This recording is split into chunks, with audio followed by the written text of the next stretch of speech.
할렐루야. 네, 반갑습니다. 교회 소식을 먼저 말씀을 드릴게요. 나눠드린 주보를 참조해 주시기 바랍니다. 오늘은 프로젝트를 좀 사용해야 될 것 같아서 설교석을 이쪽으로 옮겼어요. 그래서 기도자와 성경 봉독자는 저쪽 강단을 이용해 주시기를 바랍니다. 예배가 실시간으로 방송되고 있어요. 유튜브하고 카카오톡을 통해서 방송이 되고 있습니다. 유튜브가 지금 소리가 나는 걸로 알고 있는데 혹 폰 갖고 계신 분들은 유튜브 쪽 한번 확인해 보시기를 바랍니다. 유튜브는 좀 저장이 되고 있고요. 교회 홈페이지에도 일주일 단위로 지금 올라가고 있습니다. 많은 활용을 바랍니다.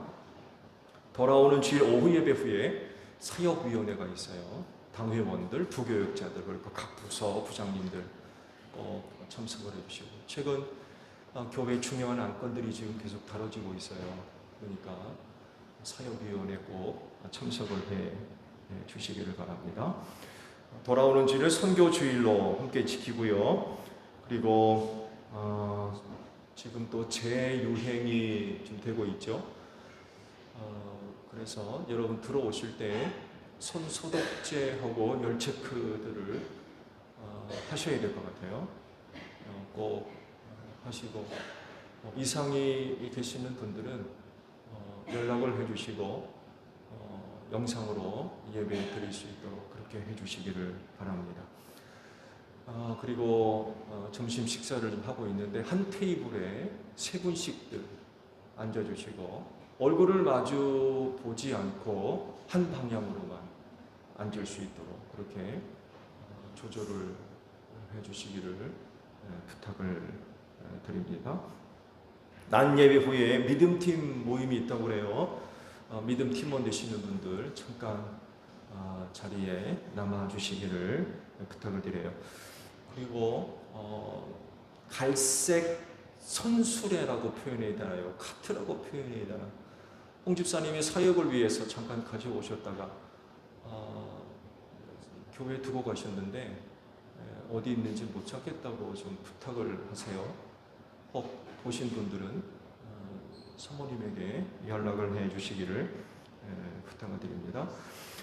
그리고 지방외 광고입니다. 오늘 주은교회 설립 예배가 조치원에서 있어요. 생각나시는 대로 중보 기도해 주시기를 부탁드립니다. 자, 옆에 있는 분들과 인사합시다. 주 이름으로 사랑합니다. 은혜 많이 받읍시다. 네. 자, 우리 다 함께 경배 찬양 부르며 아버지 앞에 나아갑니다.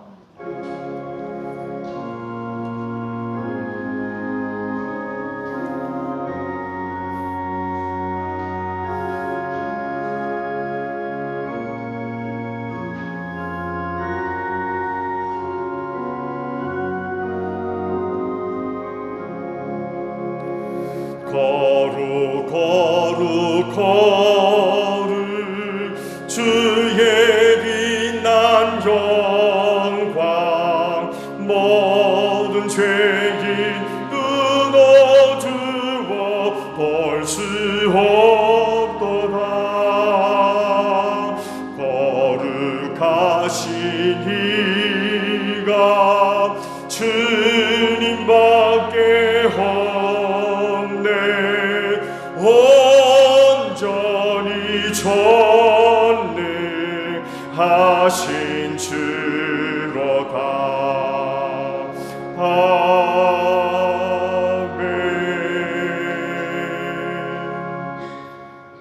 하나님 아버지께 먼저 감사를 드립니다. 이 날을 지켜 예배할 수 있도록 믿음을 주시고 한 주간 은혜 베풀어 주신 하나님께 감사를 드립니다. 그 은혜를 힘입고 오늘도 주일을 맞이해서 다시금 주님의 몸된 교회로 걸음을 옮겨 하나님 아버지 앞에 예배하오니 오늘도 저희가 드리는 예배를 기쁘게 받아 주시옵소서. 성령의 기름 부으심으로 함께 하셔서 오늘도 저희가 드리는 예배가 성령님과 함께 드리는 신령한 예배가 되게 하옵소서. 내 이름으로 둘셋 모인 곳에 내가 함께하리라 하셨사오니 오늘도 이곳에 주님이 함께하셔서 진리로 예배하는 저희 모두가 되어져서 하나님께 영광 높여드리는 복된 예배가 되게 하옵소서.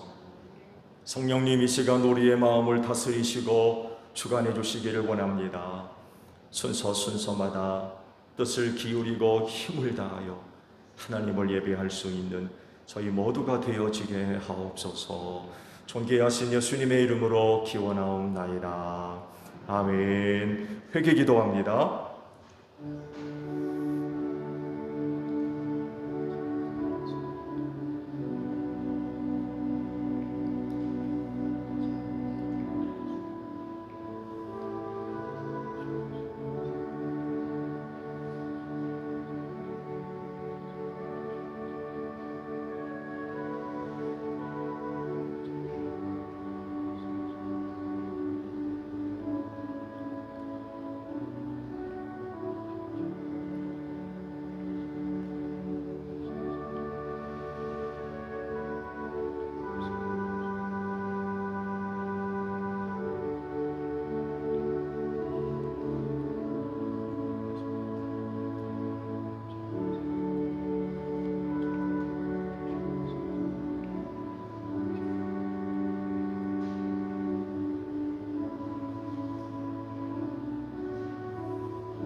오라 우리가 서로 변론하자. 너희 죄가 주홍 같을지라도 눈과 같이 희어질 것이요 진홍같이 붉을지라도 양털같이 되리라. 이 말씀대로 진심으로 회개한 여러분의 모든 죄를 예수 그리스도의 십자가의 은혜로 용서하셨습니다.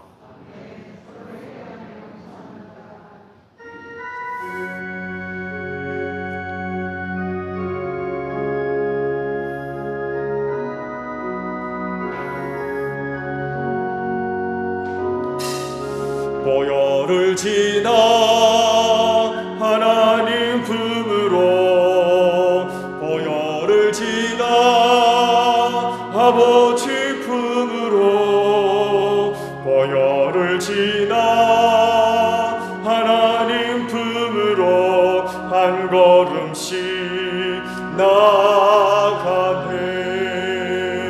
존귀한 주 보혈이 내 영을 새롭게 하시네. 존귀한 주 보혈이 내 영을 새롭게 하네.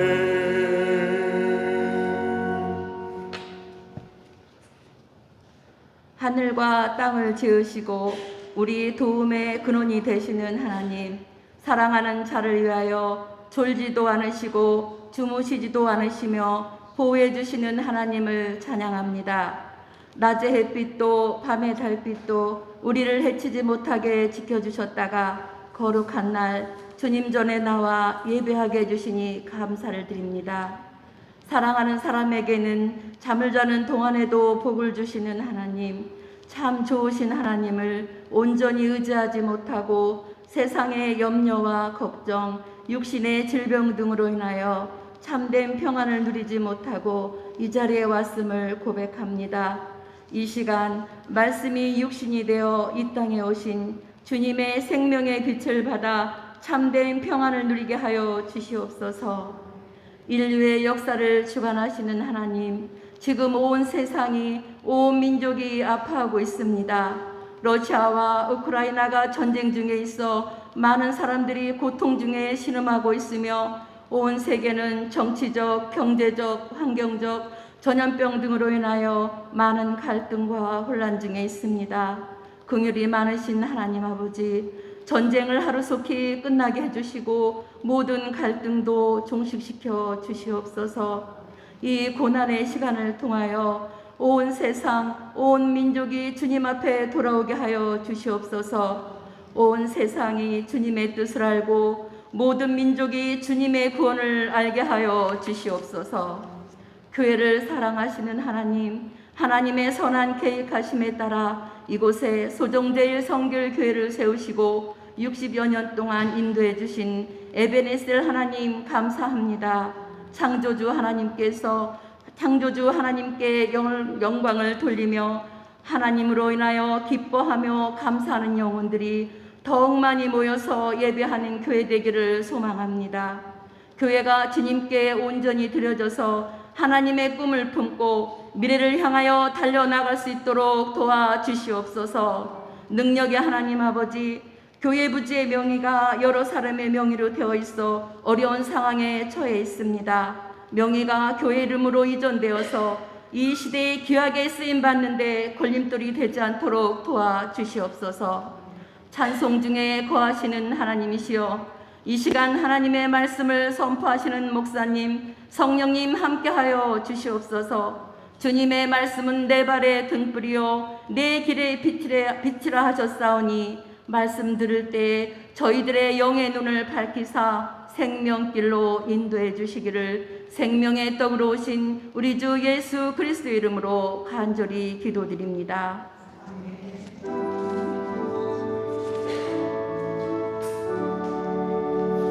우리 기도를 들어주시고 주님의 평화를 내려주소서. 아멘.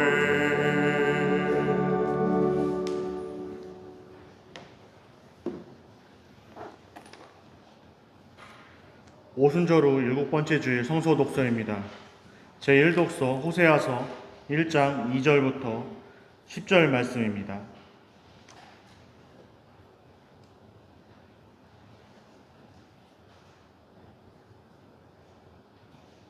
교독하시겠습니다. 주님께서 처음으로 호세아를 시켜 이스라엘 사람들에게 말씀하실 때에 주님께서는 호세아에게 다음과 같이 말씀하셨습니다. 너는 가서 음란한 여인과 결혼하여 음란한 자식들을 낳아라. 이 나라가 주를 버리고 떠나서 음란하게 살고 있기 때문이다.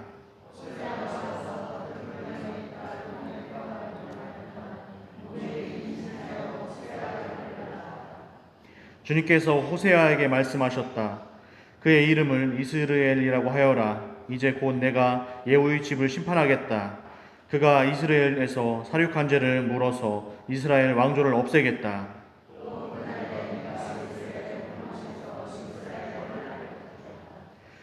고멜이 다시 임신하여 딸을 낳았다. 이때에 주님께서 호세아에게 말씀하셨다. 그 딸의 이름은 로루하마라고 하여라. 내가 다시는 이스라엘 족속을 불쌍히 여기지도 않고 용서하지도 않겠다.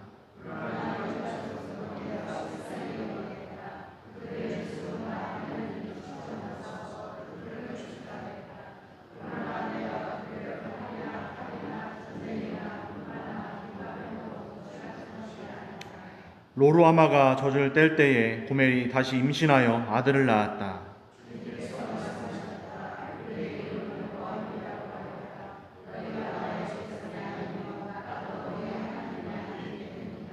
다 같이 읽겠습니다. 그러나 이스라엘 자손의 수가 바닷가의 모래처럼 많아져서 얼마나 되는지 아무도 대어 보거나 세어 볼 수 없을 때가 올 것이다. 그 때가 되면 사람들이 너희를 로암미라고 부른 땅에서 살아계신 하나님의 자녀라고 부를 것이다. 제2독서 골로새서 2장 6절부터 15절 말씀입니다.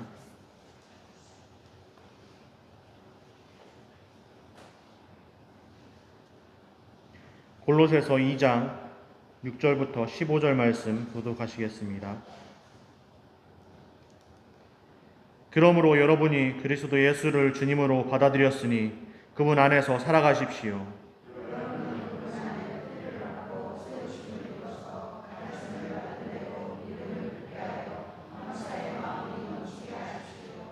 누가 철학이나 헛된 속임수로 여러분을 노획물로 삼을까 조심하십시오.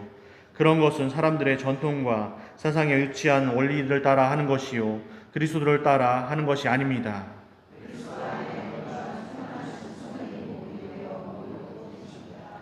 여러분도 그분 안에서 충만함을 받았습니다. 그리스도는 모든 통치와 권세의 머리이십니다.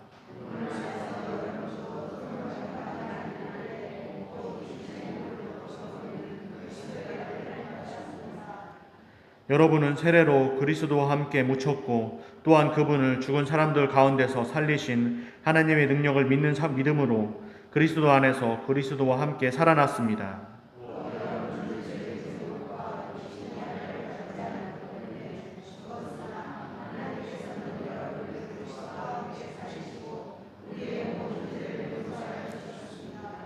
하나님께서는 우리에게 불리한 조문들이 들어있는 빈 문서를 지워버리시고 그것을 십자가에 못 박으셔서 우리 가운데에서 제거해 버리셨습니다.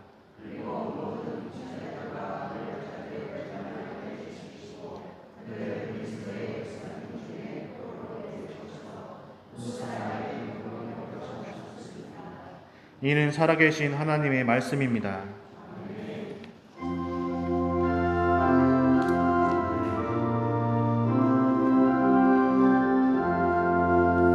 주님의 귀한 말씀은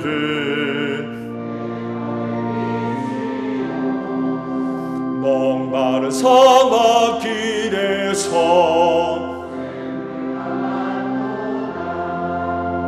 굶주린 나의 영혼을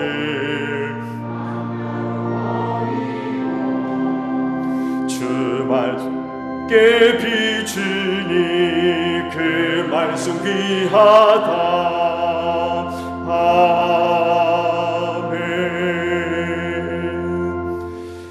오늘 주일을 위해 주시는 말씀을 봅니다. 로마서 16장 10절 한 절에 있는 말씀만 보겠습니다. 로마서 16장 10절에 있는 말씀이에요. 자, 찾으신 줄 알고 제가 보겠습니다. 그리스도 안에서 인정을 받는 아벨레에게 문안하여 주십시오. 아리스토블로의 가족에게 문안하여 주십시오. 아멘. 자, 오늘도 이 날을 지켜 하나님께 예배하시는 여러분 모두에게 부활의 소망이 충만하기를 축복합니다. 네, 고맙습니다. 오늘은 새로운 분들이 또 잠깐 저희 교회를 방문을 하셨어요. 손자들이시라고 하셨죠. 예배 끝나고 나가시는 대로 또 인사들 나눠주시기를 바랍니다. 캐나다에서 공부를 하고 계시고 방학이 돼서 잠깐 들어오신 것 같아요. 방문해 주셔서 고맙습니다. 감사합니다. 여러분이 좋아하는 찬송가로 제가 이제 알고 있는데 94장이 무슨 찬송인지 아시죠? 찾아보지 마시고요. 주 예수보다도 귀한 것은 없네라는 찬송입니다. 1절이 이렇게 시작하죠. 주 예수보다도 귀한 것은 없네. 이 세상 부귀와 바꿀 수 없네. 이 세상 부귀와 바꿀 수 없네. 2절을 가사가 또 이렇죠. 주 예수보다 귀한 것은 없네. 이 세상 명예와 바꿀 수 없네. 3절 마지막은 주 예수보다 귀한 것은 없네. 여기에서는 이렇게 노래하고 있죠. 이 세상 행복과 바꿀 수 없는 라고 노래를 합니다. 이 찬송가처럼 예수님을 세상의 부귀와 명예와 바꾸지 않을 자신 있으세요?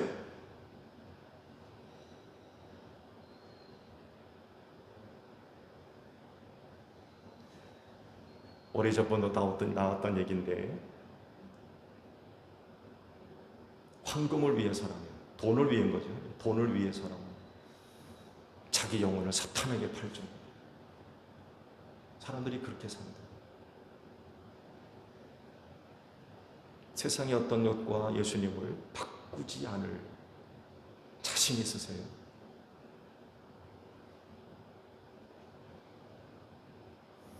우리 예수님 얘기를 먼저 하죠.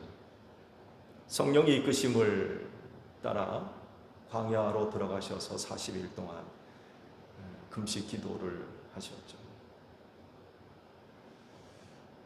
그곳에서 40일 머무는 동안 사탄으로부터 시험을 받으셨는데 그 대표적인 시험이 세 가지였었죠. 하나는 돌을 빵으로 만들어 봐라, 이런 그 유혹을 했습니다. 일용할 양식 문제와 연관된 그런 그 시험이라고 볼 수 있죠. 사람이 빵을 먹지 않고 어떻게 살아요? 근데 이 빵의 문제 때문에 신앙의 위기를 겪는 사람들 많이 있습니다. 두 번째 시험은 성전 꼭대기에 예수님을 세우고는 뛰어내려라, 이런 시험을 했죠. 이거 목숨과 관련된 그런 그 부분이죠. 사람이 목숨이 얼마나 귀합니까? 그렇죠? 목숨보다 사실 귀한 게 없죠. 근데 신앙이 이것과 연관되어져서 문제가 됐을 땐 또 많은 사람들이 그 신앙이 흔들리고 무너지는 일들이 벌어질 수 있죠. 그렇죠? 세 번째 시험은 뭡니까? 세상 모든 나라와 영광을 보여주면서 뭐라고 합니까? 나한테 절해봐라. 그러면 세상의 모든 영광을 다 주겠다. 신앙생활이 이 세상에서 얻을 영광, 명예, 권세, 이런 것들과 또 연관되어질 때에 흔들리는 사람들 많이 있습니다. 그거 얻기 위해서. 그 세상 영광이 얼마나 오래 간다고요. 그런데도 그거 얻어보려고 또 거기에 맛을 들인 사람들은 또 그것 없이는 못 사는 사람들이 또 얼마나 많습니까? 그렇다 보니까 신앙마저도 위기를 겪는 그런 일들이 참 많이 발생하고 있습니다. 물론 예수님은 이 세 가지 시험을 다 이기셨죠.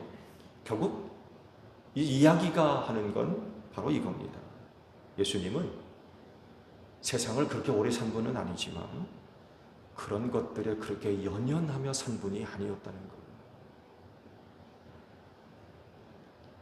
만약 그런 생활에 연연한 그런 그 생활을 추구했었다면은 예수님은 결코 골고다로 가지 않았을 겁니다. 그분이 골고다로 갈 게 아니라 예루살렘으로 갔을 거예요. 그곳에서 누릴 수 있는 모든 영광 다 누리셨을 겁니다. 그분이 못할 게 어디 있었습니까? 죽은 자도 살리셨던 분인데 대단한 분이셨어요. 예루살렘에 들어가서 세상 영광 얻죠. 근데 예수님은 그렇게 살지 않았습니다. 하나님의 뜻을 이루기 위해 사셨죠. 왜냐하면 예수님에게 있어서 성부 하나님은 세상 어떤 것과 바꿀 수 없는 소중한 분이었기 때문에 그래요. 그분을 위해서 사셨어요. 그분이 제일이었던 거예요. 여러분이 이런 예수를 믿고 그분이 가신 길을 따라가고 있고 그분의 제자가 됐으며 심지어는 그분을 닮아가고 있는 분들이라고 하면 예수님 같이 살아야 될 것 같아요. 여러분, 우리 주 예수보다 귀한 것 없습니다. 예수님이 제일입니다. 구원이 그분에게서 나오기 때문에 그래요. 그래서 사도 바울은 이와 관련해서 유명한 고백을 하죠. 빌립보서 3장 5절 이하의 그 말씀을 보게 되면 그의 아주 위대한 고백이 나오죠. 들어보세요. 나는 난지 8해 만에 할례를 받았고 이스라엘 민족 가운데서도 베냐민 지파요 히브리 사람 가운데서도 히브리 사람이요 율법으로는 바리새파 사람이요 열성으로는 교회를 박해한 사람이요 율법의 의로는 흠 잡힐 데가 없는 사람이었습니다. 이런 말씀을 먼저 해요. 이게 무슨 의미냐면은 유대인으로서 나 대단한 사람이야 이런 얘기예요. 나 유대인으로서 자랑거리가 있는 사람이야 이런 얘기입니다. 사도 바울과 같은 사람은요, 유대 종교 사회에서 인정받고 존중받으며 최고의 생활을 할 수 있는 사람이었어요. 근데 이런 것을 버렸대요. 그런 것들을 그렇게 중요하게 여기지 않았다고 그래요. 이런 사실을 그 다음 구절에 쭉 밝히고 계시죠. 들어보세요. 그러나 나는 내게 이루었던 것은 무엇이든지 그리스도 때문에 해로운 것으로 여기게 되었습니다. 그뿐만 아니라 내 주 예수 그리스도를 아는 지식이 가장 고귀하므로 나는 그 밖에 모든 것을 해로 여깁니다. 나는 그리스도 때문에 모든 것을 잃었고 그 모든 것을 오물로 여깁니다. 나는 그리스도를 얻고 그리스도 안에 있는 사람으로 인정받으려고 합니다. 이런 고백을 합니다. 특히 9절에 있는 말씀은 독자들의 마음을 감동시키는 그런 말씀인 것 같아요. 그러나 나는 내게 이루었던 것은 무엇이든지 그리스도 때문에 해로운 것으로 여기게 되었습니다. 그뿐만이 아니라 내 주 예수 그리스도를 아는 지식이 가장 고귀하므로 나는 그 밖의 모든 것을 해로 여깁니다. 예수가 제일이었다는 거예요. 그 밖의 것은 다 해로 여기고 버렸다는 거예요. 심지어는 오물로 여겼대요. 성경은 점잖은 표현으로 오물로 표현되어 있는데 사실은 더 심각한 표현입니다. 오물로 여겼다.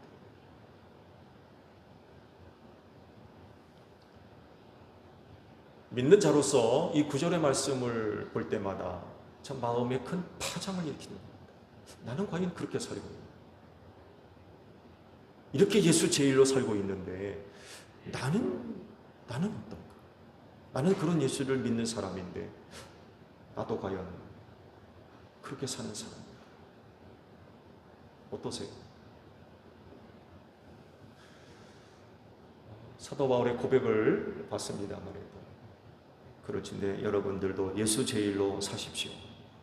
예수 안에 있는 사람으로 인정받을 수 있는 여러분들이 되시기를 바랍니다. 오늘 주일에 주신 말씀이 바로 이와 밀접하게 연결되어 있는 말씀이에요. 로마 교회에 있는 두 사람을 사도 바울이 언급을 하면서 문안을 좀 해라, 문안 인사를 좀 해줘라 라고 부탁을 합니다. 한 사람은 아벨레이고요, 다른 한 사람은 아리스토블로라는 사람입니다. 이 두 사람 가운데 특별히 여러분들이 가슴에 담아두어야 할 이름이 하나 있습니다. 바로 아리스토블로라고 하는 사람입니다. 먼저 말씀을 드리면 그는요, 유대 헤롯 왕가의 왕족 출신입니다. 아리스토블로. 영상을 한번 띄워주실래요? 민 선생님? 제가 전에 이제 봤던 책에서 이제 보면서 제가 좀 끄적끄적 해놓은 것들이 들어가 있는데 좀 양해를 좀 해주시기를 바랍니다. 오늘 주일에 보는 말씀, 빨간 키포인트 보이시죠? 아리스토블로. 이게 로마서 16장 10절에 기록되어 있는 사람 이름입니다. 이 사람의 혈통을 따라서 쭉 올라가게 되면 그의 아버지가 아리스토블로스이고요, 어머니는 베레니제고, 그리고 그의 어머니는 마리암 1세입니다. 하스몬 왕가의 딸입니다. 그리고 그의 할아버지가 헤롯 왕입니다.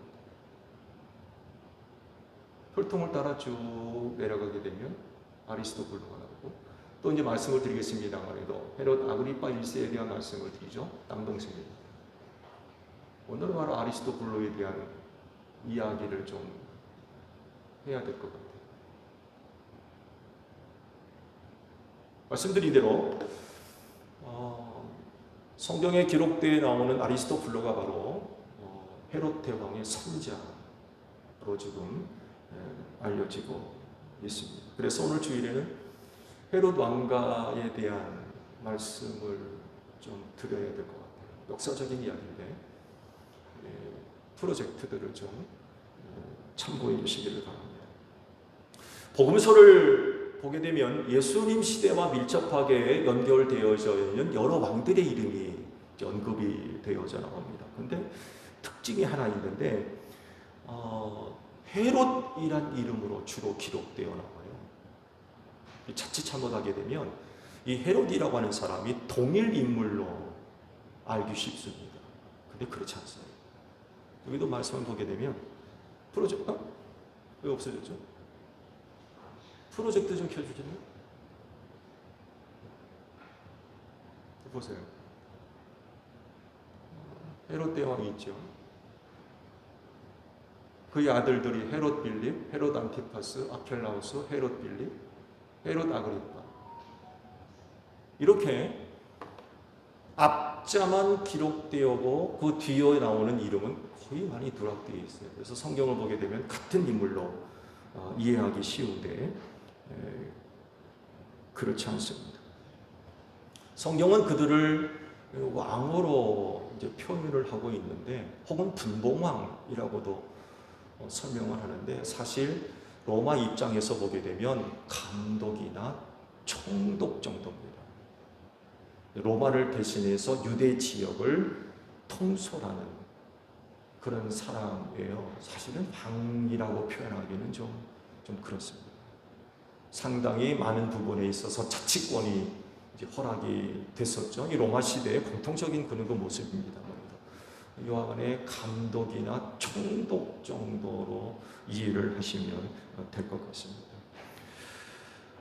그런데 그 몇몇 사람을 제외하고는 거의 다가 헤롯이라고 하는 이름이 전부 포함되어져 있다는 거죠. 유대 왕들 가운데 눈여겨볼 사람 4사람이 있는데요. 먼저 헤롯 대왕이라는 사람이 있습니다. 제일 위에 헤롯 대왕이죠. 대왕이라고 부르는 이유는 유대 전 지역을 통솔했기 때문에 붙여졌던 이름이에요. 1대 대왕이 이제 헤롯 대왕이고요. 2대 대왕이 헤롯 아그리파. 이 사람이 2대 대왕이라는 이름을 붙였어요. 헤롯 아그리파 1세가 유대 전 지역을 통솔했었기 때문에 대왕이라는 이름이 붙습니다. 이런 의미로서 이제 대왕이라는 이름을 사용을 했어요. 헤롯 대왕은요, 예수님의 출생과 밀접하게 연결이 되어져 있죠. 동방박사들로부터 소식을 듣죠. 여기 유대인의 왕으로 태어난 이가 어디 있느냐라는 이야기를 듣고 깜짝 놀라죠. 그리고는 헤롯 대왕이 무슨 짓을 합니까? 베들레헴 근처의 2살의 남자아이들을 전부 죽입니다. 이 일을 벌인 게 헤롯 대왕입니다.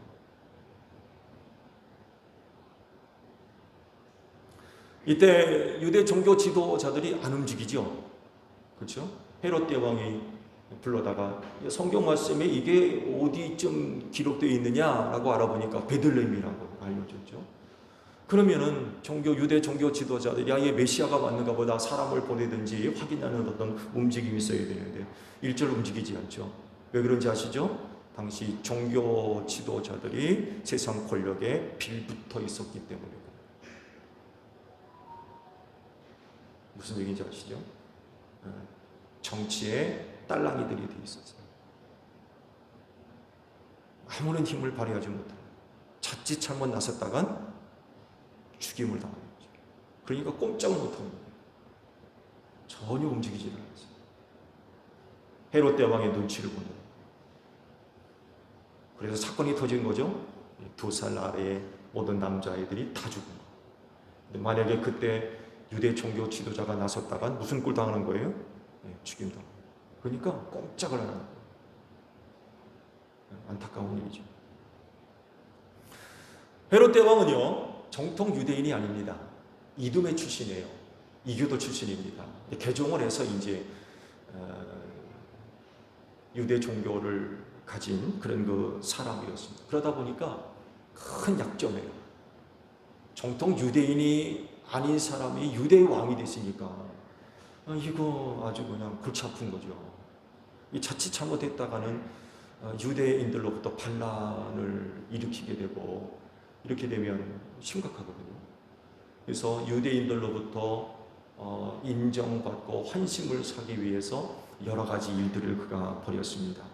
먼저는요, 자기의 그 약점을 해소하기 위해서 하스몬 왕가의 혈통을 갖고 있는 마리아 밀세와 결혼을 합니다.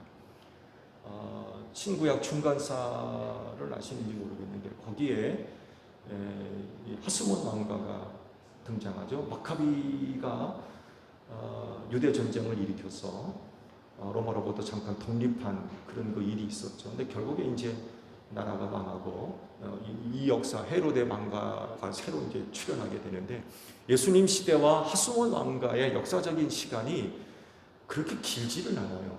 여전히 하스몬 왕가의 어떤 영향력이 예수님 시대까지 계속 이어지고 있는 그런 상황이었습니다. 근데 헤롯 대왕이 이두메 사람이라고 하는 약점이 있었기 때문에 이걸 어떻게 해소할까 하다가 하스몬 왕가의 혈통인 마리암이라는 여인과 결혼을 합니다. 자기 약점을 해소하기 위해서. 그러니까 아까 말씀을 드린 대로 아리스토블루는요, 헤롯 대왕의 할아버지가 됩니다. 할아버지. 이런 그 혈통의 연관을 쭉 갖고 있는 거죠. 아리스토블루에 대한 이야기를 잠깐 좀 할까요? 아리스토블루는요, 동생 헤롯 아그리빠와 함께 일찍 로마로 유학을 했습니다. 부모가 보낸 거죠. 로마로 유학을 한 이유는요, 어릴 적부터 로마에서 생활하면서 로마의 유력한 정치인들과 관계를 맺기 위해서 보냈어요.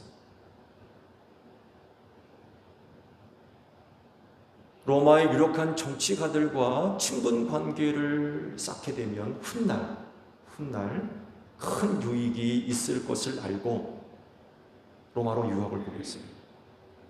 그리고 성공했습니다.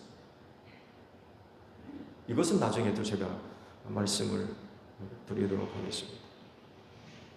헤롯 대왕에 대해서 조금 더 자세하게 말씀을 드리면 유대 전체를 다스렸던 일대 왕이었고요. 정치적 수완이 굉장히 탁월했던 그런 사람이었습니다. 지중해 연안을 개발하고 그 지역 이름을 가이사랴 필리포가 바로 거기입니다. 가이사랴라고 이름을 불렀죠. 황제 가이사 아구수도를 이제 경외하기 위해서 수도 이름을 그렇게, 지역 이름을 그렇게 지었습니다. 사마리아와 여리고를 이제 건축을 했고요. 헬라 양식의 극장과 그리고 원형 경기장을 만들었고요. 그리고 유대인의 환심을 사기 위해서 기념비적인 건물을 하나 짓죠. 헤롯 성전을 짓습니다. 아시듯이 성전이 3번 지어졌죠. 솔로몬 성전, 수르바벨 성전, 그리고 마지막 헤롯 왕이 지은 성전. 예수님 시대에 헤롯 성전이 한참 지어지고 있었어요. 완공이 되지를 못했습니다. 그 당시에도 한참 성전이 지어지고 있었습니다. 헤롯 대왕은 아주 잔혹한 그런 사람이어서 왕권을 노린다라는 느낌이 들면 살려두지를 않았습니다. 어머니도 죽이고 부인도 죽이고 자식들도 죽이고 아주 잔혹한 그런 사람이었습니다. 말년을 비참하게 보냈죠. 창자가 썩어서 죽었다는 그런 그 이야기가 나옵니다. 벌러지가 나오고 냄새가 나고 아주 비참하게 죽었다는 그런 그 기록이 있습니다. 그가 죽으면서 세 아들에게 유대를 각기 나누어서 분할 통치하게 됩니다.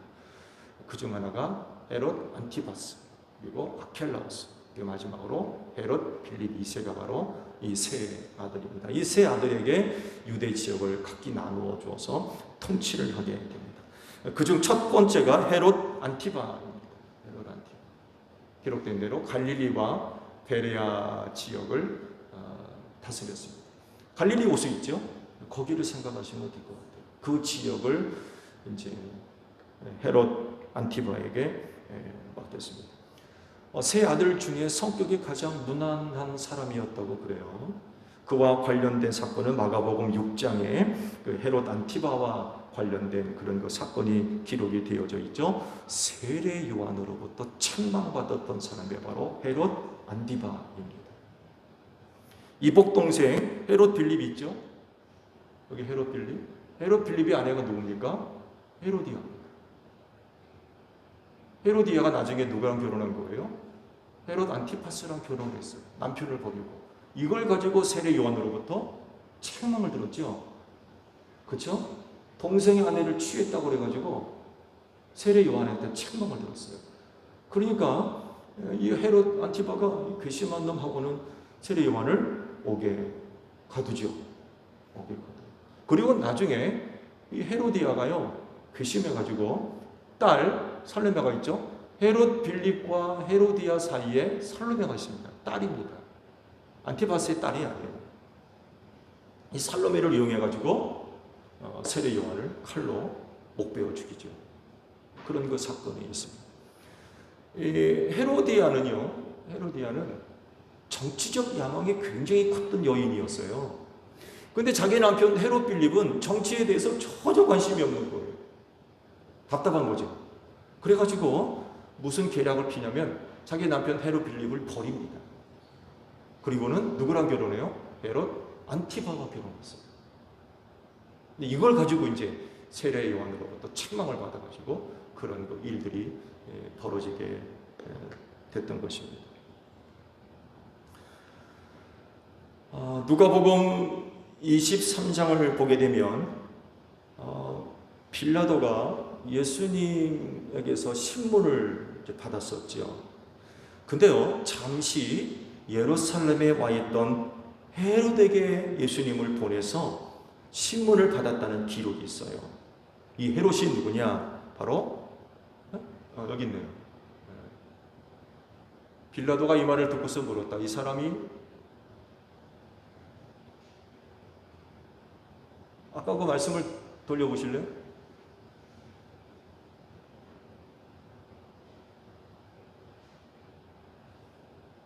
네? 누가복음 23장에 있는 말씀 한번. 네. 이 사람이 갈릴리 사람이요. 그는 예수가 헤롯의 관할에 속한 것을 알고서 예수를 헤롯에게 보내. 이 헤롯이 바로 헤롯 안티바입니다. 말씀드렸죠. 갈릴리 지역을 통솔했던 그런 왕이었거든요. 예수가 갈릴리 사람인 줄 알고 헤롯에게 보냈는데 헤롯이 바로 바로 그 사람이었습니다. 헤롯 안티바스였습니다. 이때 예수님을 신문한 것이 바로 헤롯 안티바입니다. 세 사람 가운데 또 하나가 아켈라오가 있습니다. 가장 넓은 지역을 통솔했어요. 헤롯 대왕이 아켈라오를 굉장히 편애했습니다. 자기와 가장 닮은 아들이었기 때문에 굉장히 총애를 했고, 그래서 자기가 죽은 뒤에 가장 넓은 지역을 아켈라오에게 넘겨주었습니다. 근데 아버지를 닮아서 그런지 아주 포악한 그런 사람이었고요. 유대에서 자기가 그 지역을 통솔하는 것에 대해서 반기를 드니까 유대인 3,000명을 죽이는 이런 일들까지 저질렀고요. 결국 이것이 확언이 돼가지고 유대인들이 로마로 사람을 보내가지고 항의를 하죠. 상소를 해가지고 이 사람을 도저히 우리가 받아들일 수 없다. 이런 사람이 우리를 다스리는 건 참 비극적인 일이다. 이런 그 항의를 했고 로마 황제가 이것을 받아들여가지고 그를 폐위시킵니다. 아켈라오가 폐위됐어요. 그리고 그 뒤를 이어 황제가 로마로 파송한 총독이 있는데 그가 바로 본디오 빌라도입니다. 아켈라오 뒤를 이어서 총독으로 파송받아서 유대 지역을 통솔했던 사람이 예수님의 십자가에 넘겨주었던 빌라도, 본디오 빌라도. 그렇게 이어집니다. 세 아들 중에 또 다른 하나는 이제 빌립 2세입니다. 이 사람은 뭐 이렇게 특징적인 그런 부분은 없고요. 한 가지 기억할 만한 것은 살로메 있죠. 살로메. 헤롯 빌립과 헤로디아 사이에 태어난 살로메. 이 사람과 결혼하고 이복 동생과 결혼합니다. 복잡하죠. 굉장히 복잡. 이렇게 얽히고 설키는 이런 그 일들이 일어날 수밖에 없었던 건 정치 때문에 그렇습니다. 정치적인 권력 이런 것들을 얻기 위한 수단으로 이렇게 얽히고 설킨 그런 가족사를 가질 수밖에 없었던 것입니다. 헤롯 대왕 때 또 다른 사람 하나, 빼놓을 수 없는 그런 사람 하나가 헤롯 대왕의 손자인 헤롯 아그리파 1세입니다. 헤롯 아그리파 1세. 아리스토블루의 동생입니다. 남동생. 로마로 유학을 함께 갔던 남동생. 이 사람을 또 빼놓을 수가 없습니다. 헤롯 대왕과 같이 유대 전 지역을 통솔했던 그런 사람입니다. 대왕이라는 이름을 얻었던 사람이죠. 말씀을 드린 대로 하소몬 왕조의 혈통을 이어받았기 때문에 다른 어떤 이복 형제들과는 비교할 수 없는 정통성을 갖고 있는 사람이었습니다. 아까 말씀을 드렸죠. 헤롯 대왕이 이두메 사람이었기 때문에 약점을 갖고 있었고 이걸 해결하기 위해서 하스몬 왕고의 딸이었던 이쪽으로 가보세요. 이쪽으로. 마리아 밀세와 이 마리아 밀세가 하스몬 왕조의 딸입니다. 정치적으로 문제를 해결하기 위해서 마리아 밀세와 결혼을 한 거죠. 그래서 혈통적으로 다른 어떤 이복 동생들과 비교해 보았을 때 아주 정통성을 갖고 있는 그런 사람이었어요. 말씀드린 대로 형제 아리스토블로와 함께 일찍 로마로 유학을 했고요. 기억할 만한 것은 2대 유대인의 왕으로 임명을 받아서 돌아오게 됩니다. 유대. 성공을 한 거죠. 그의 이름이 사도행전 12장 2절에 나오는데 형제 야고보 요한을 칼로 죽인 사람이 바로 이 사람이에요.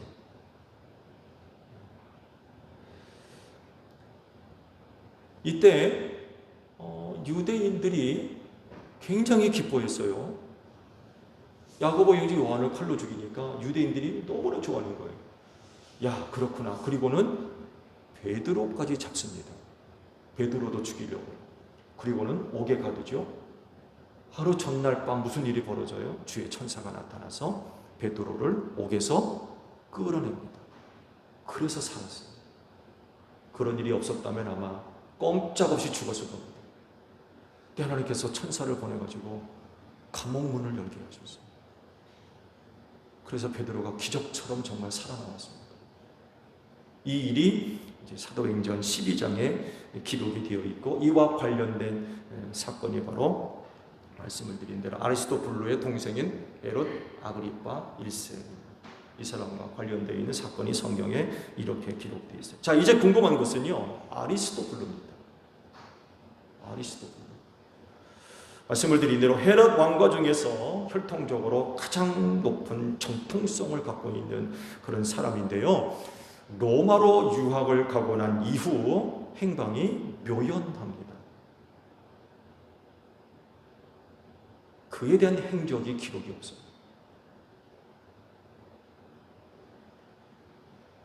그런 사람이 어디 등장하느냐? 로마서 16장 10절에 기록되어 나옵니다. 의문이 들 수밖에 없죠. 형제 헤롯 아그리파 1세는 말씀을 드린 대로 유대인의 왕이 되어서 화려하게 유대로 복귀를 했지만 형 아리스토블로는 행방이 묘연한 거예요. 그러다가 어디 기록돼요? 로마서 16장 10절에 그의 이름이 짤막하게 기록이 되어져 나옵니다. 사도 바울이 로마 교회를 언급하면서 그의 이름과 함께 그의 가족을 이제 언급을 한 거죠. 이건 여러분 대단한 사건입니다. 왜냐하면 사도 바울이 선교 사역을 하면서 만났던 수많은 이름 모를 그리스도인들이 있잖아요.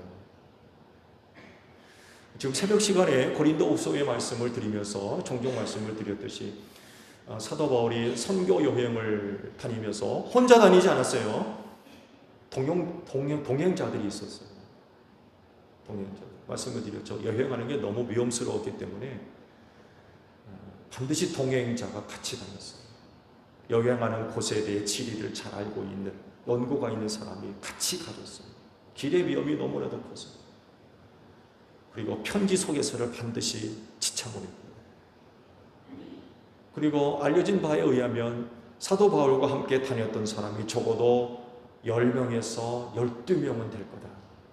그런 추측들을 해요. 왜냐하면 또 다른 지역으로 뭔가를 알려주기 위해 보내야 되고 하는 이런 일들이 또 있었기 때문에 여러 사람들과 함께 다녔을 것이다 라고 추측을 하는데, 놀라운 건 매번 그렇게 다니면서 그들의 이름이 잘 기록이 안 돼 있어요. 같이 다닌 사람이라고 하면 그의 이름들이 기록될 수 있잖아요. 근데 선거 여행 속에 함께 동반했던 사람들의 이름이 그렇게 언급이 안 돼 있습니다. 근데 오늘 로마서 16장 아리스토블로의 이름이 기록된 건 특별한 일이라는 거예요. 그렇게 많은 사람들이 사도들과 함께 사역을 했음에도 불구하고 다 기록되지 않았거든요. 그런데도 불구하고 로마 교회를 언급하면서 아리스토블로가 언급됐다는 건 특별한 일이라는 것입니다.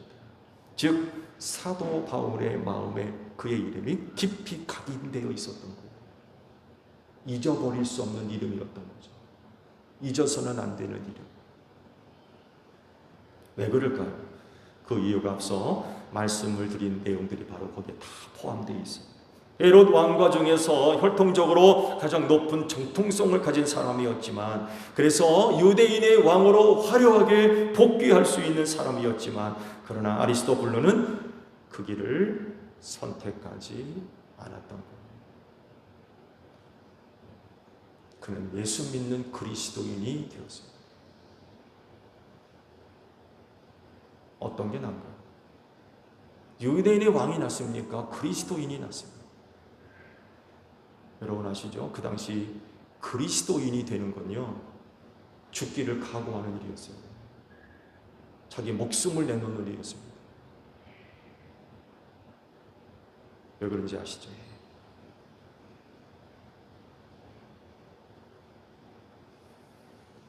그런 유대인이 왕이 되는 걸 거절했어요.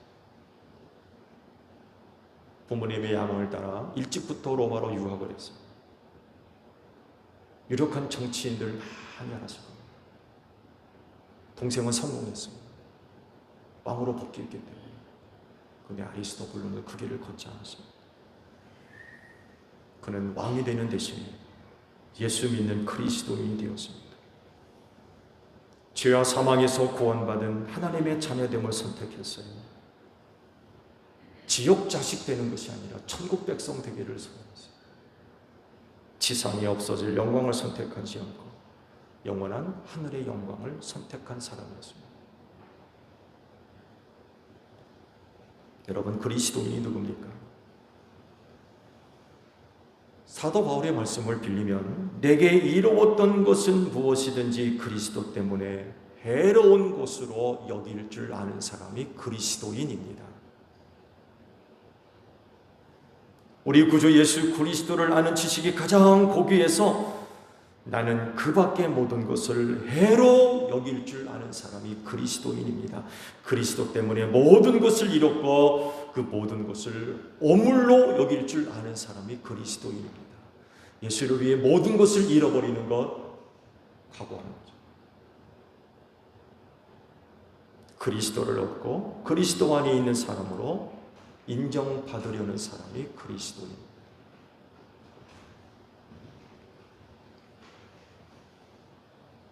여러분, 예수님이 제일입니다. 그러니까 이렇게 사는 겁니다. 아리스토블로가 오늘 이야기하는 게 바로 이겁니다. 예수가 제일입니다. 예수가 제일이 아니면 이렇게 살아요? 누가 이렇게 삽니까? 세상 권력 쫓아가지. 아마 유대인의 왕이 되기 위해서 동생과 피 터지게 싸우지도 몰라요. 그렇지 않아요? 왕이 둘일 수 있어요? 충분히 그런 거 생각할 수 있습니다. 동생 가만두지 않았을 겁니다.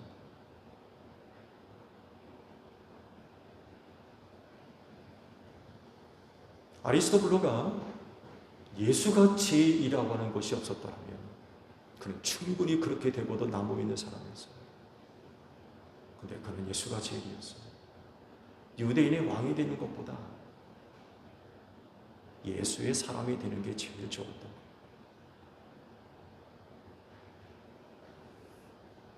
여러분을 죄와 사망에서 구원하실 분은 오직 예수님입니다.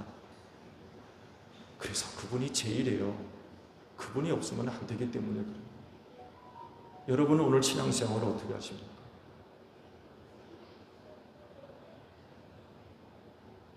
예수님 제일로 사는 여러분들이 되시기를 바랍니다.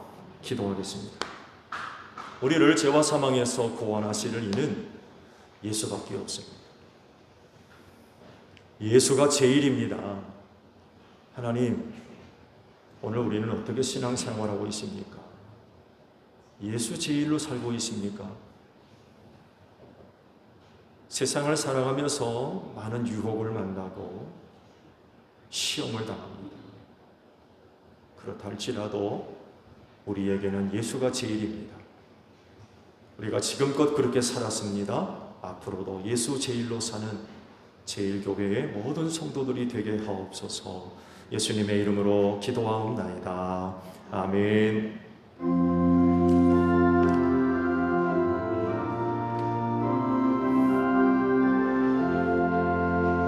낮에는 구름 기둥과 주 백성 앞에 나타나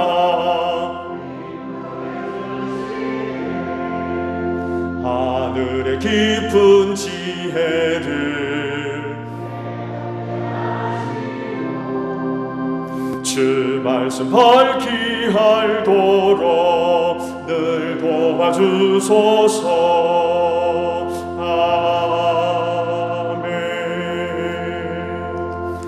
주신 말씀 생각하며 화답 찬양 우리 하나님께 드립니다.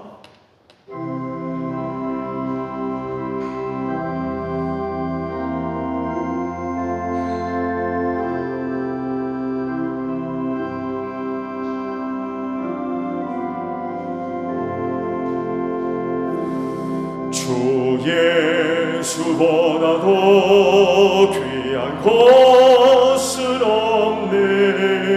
이 상부기와 바꿀 수 없네. 영축은 내 대신 돌아가신 그 놀라운 사랑 잊지 못해. 세상 즐거움 다 버리고 세상 사랑 다 버렸네. 주 예수보다도 귀한 것은 없네. 예수밖에는 없네. 주 예수보다도 귀한 것은 없네. 이 세상 병에와 바꿀 수 없네. 이전에 즐기던 세상 일도 주 사랑하는 마음 뺏지 못해. 세상 즐거움 다 버리고 세상 사랑 다 버렸네.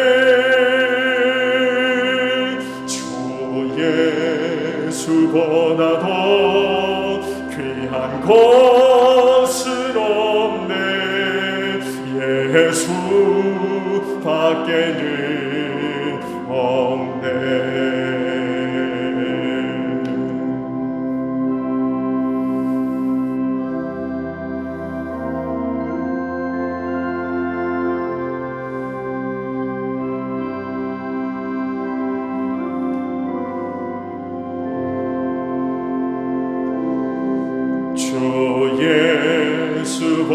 예수보다도 귀한 것은 없네.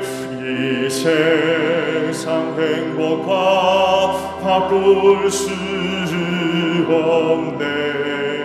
유혹과 핍박이 몰려와도 주 섬기는 내 맘 변치 않아. 세상 즐거움 다 버리고 세상 자랑 다 버렸네.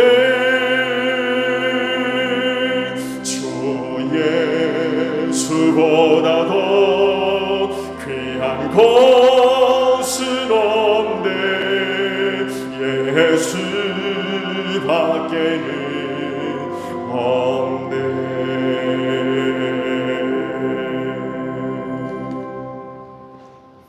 본문의 말씀을 나눕니다. 주께서 말씀하시길 내가 제단에 제물을 드리려고 하다가 내 형제나 자매가 내게 어떤 원한을 품고 있다는 생각이 나거든 너는 그 제물을 제단 앞에 놓아두고 먼저 가서 내 형제나 자매와 화해하여라. 그런 다음에 돌아와서 제물을 드려라 하셨습니다. 주님의 평화가 여러분과 함께 하시기를 축복합니다. 화해를 이룬 증거로 주변 교우들과 평화 인사를 나눕시다. 샬롬.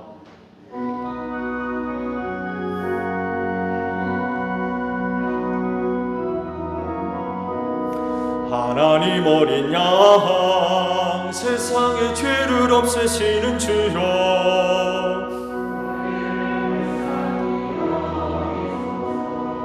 하나님 어린 양 세상의 죄를 없애시는 주여,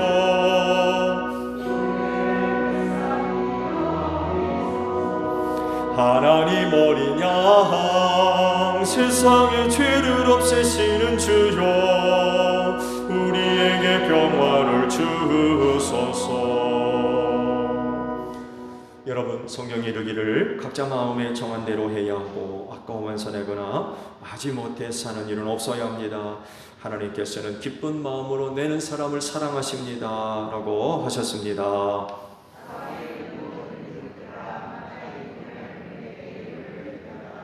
아멘.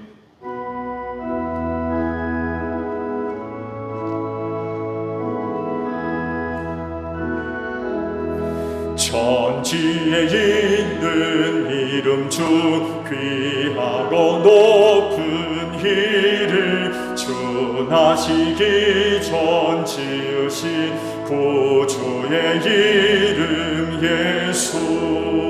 주 앞에 내가 엎드려 그 이름 찬송하는 내 귀에 들린 말씀 중 귀하신 이름 예수. 주 십자가에 달릴 때 명패에 쓰인 대로 저 유대인의 왕이요 거두리 왕이시라. 주 앞에 내가 엎드려 그 이름 찬송하는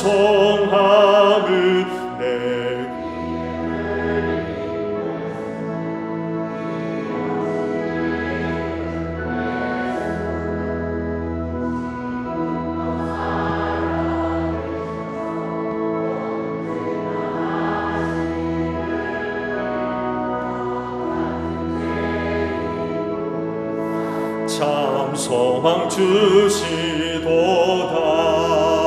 주 앞에 내가 엎드려 그 이름 찬송하는 내 귀에 들린 말씀 중 귀하신 이름 예수. 주 예수께서 영원히 어제나 오늘이나 그 이름으로 우리에게 참 복을 내리신다. 주 앞에 내가 엎드려 그 이름 찬송하는 찬송하는 내 귀에 들린 말씀 중 귀하신 이름 예수.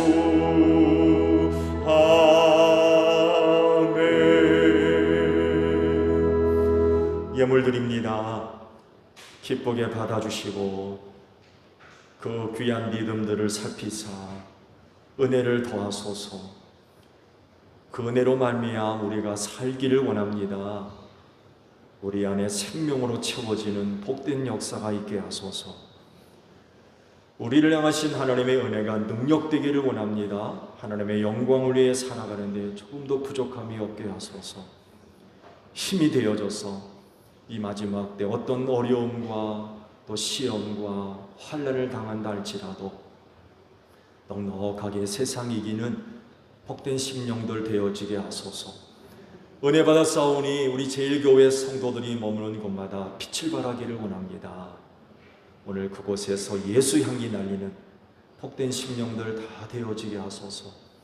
축복의 통로들로 소중하게 쓰임받게 하시고 저들로 말미암아 그 가정에 하나님의 축복이 임하게 하시며 이웃이 구원받게 하시고 주님의 몸인 교회 은혜 가운데 든든히 서가는 복된 역사가 있게 하옵소서. 피땀 흘린 예물입니다. 아버지 앞에 드렸사오니 기쁘게 받으시고 오직 하나님의 영광과 뜻을 이루는 데 소중하게 사용될 수 있도록 성령님 귀한 길로 인도하여 주시옵소서. 감사드리며 예수님의 이름으로 기도하옵나이다. 아멘. 화성 찬송합니다.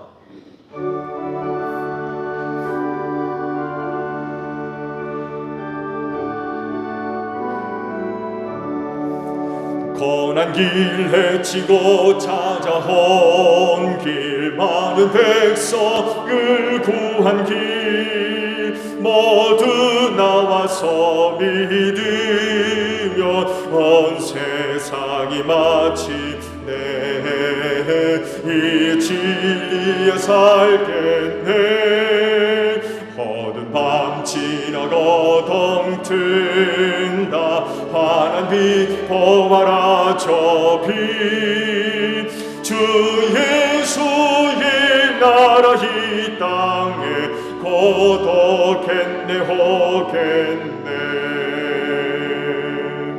너희는 온 천하를 다니며 만민에게 복음을 전하라.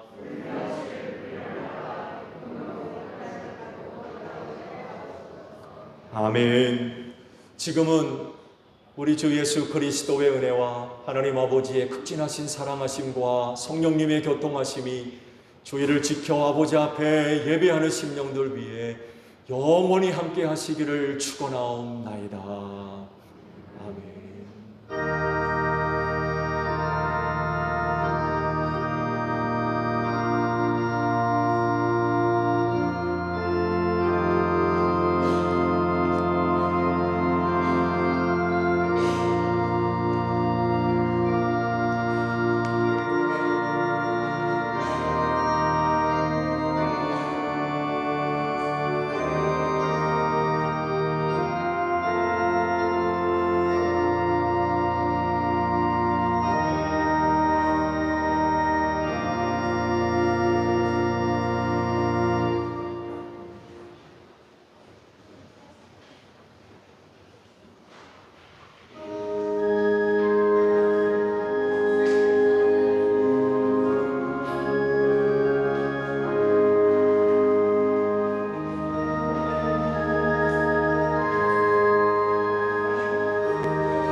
꺼져 있네요.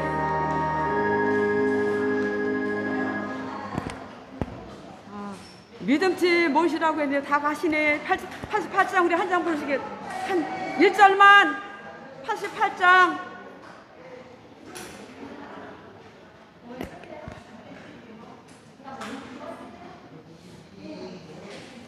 안 쳐도 돼.